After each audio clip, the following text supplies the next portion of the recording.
Okay, now I'm going to go over the teaching portion. So my patient actually has a few family members that have had congestive heart failure. So while my patient herself did not have congestive heart failure, I thought it would be useful to go over some education on congestive heart failure to show her how to prevent it and what signs and symptoms to look for in the future.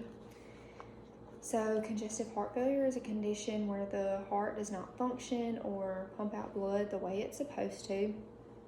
It can be caused by other conditions and can also lead to other conditions in the future. So it can go both ways. So what causes congestive heart failure? It can be caused by smoking. Smoking leads to blocked arteries and it also leads to hypertension. It can also be caused by excessive alcohol use, poor diet or obesity, which are sometimes, two in one. It can also be caused by damage or illness to other organs such as the kidneys. The kidneys and the heart often are very associated. High cholesterol. If your arteries are blocked, then your heart's not going to be able to pump out the blood effectively. So that can definitely lead to congestive heart failure or be associated with it.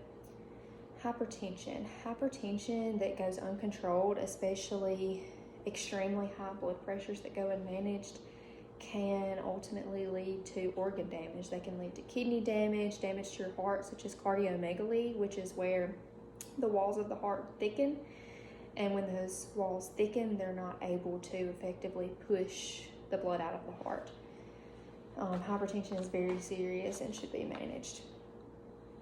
And sometimes genetics can even lead to congestive heart failure. While it's not that common, you also have to think about if your parents have congestive heart failure and you were raised with them. If your parents smoked, you're more likely to smoke. If your parents had a bad diet, you're more likely to have a bad diet. So that's why you often see congestive heart failure running in a family.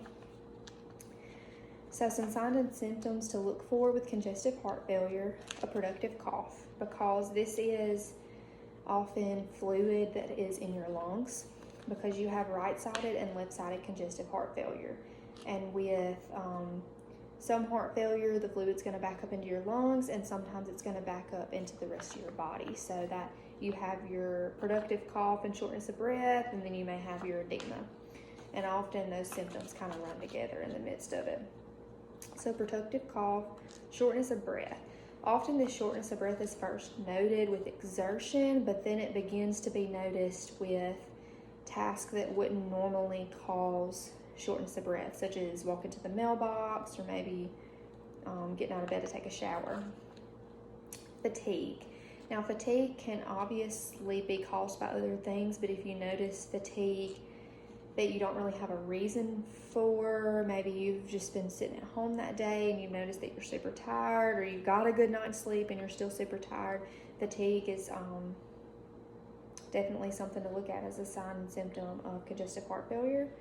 Edema. So I talked about the shortness of breath earlier and the productive cough. So edema is normally noticed in the extremities, and edema is swelling, or it's an overload of fluid, just as productive cough and shortness of breath is an overload of fluid built up on the lungs.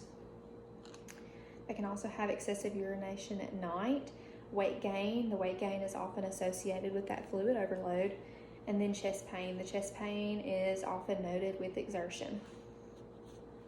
So how do you treat congestive heart failure? So the treatment and prevention are linked, but I am going to go over both of them separately. So to treat congestive heart failure, you do want to adjust your diet. You want to have a low sodium, low fat diet. You want to exercise 3 to 5 days a week. May need to talk to your doctor about possibly getting with the gym and getting with a trainer that can give you a good exercise regimen. Smoking cessation. Like I said, smoking blocks the arteries. While smoking isn't easy, you do want to talk to your doctor about maybe some nicotine patches or something to slowly wean yourself off. And the same with alcohol cessation. Medications that are commonly used to treat CHF are diuretics to pull the fluids off, blood pressure medication, and vasodilators. And the last resort to treating severe congestive heart failure would be a CABG, which stands for coronary artery bypass graft. This would be heart failure that's related to specifically the arteries within the heart that are blocked and not getting good blood flow, and therefore the heart's not functioning properly. And it's where they surgically bypass those arteries. So how to prevent congestive heart failure? It's very, like I said, it's similar to the treatment. So with diet and exercise, and I'm going to go over the nutrition facts. So if you'll look and see, this is the nutrition facts. You want to look specifically at the sodium level,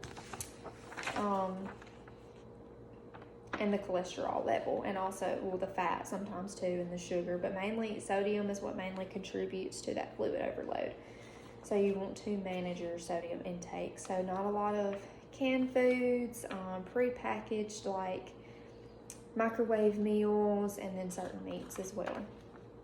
Annual doctor visits. You want to be on top of your blood pressure, know what your blood pressure is.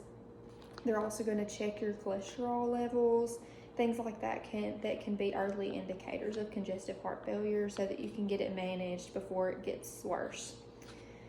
Abstinence from smoking, alcohol, and drug use. And then also, I mentioned limiting your fat, sugar, and salt intake. So this concludes my teaching on congestive heart failure.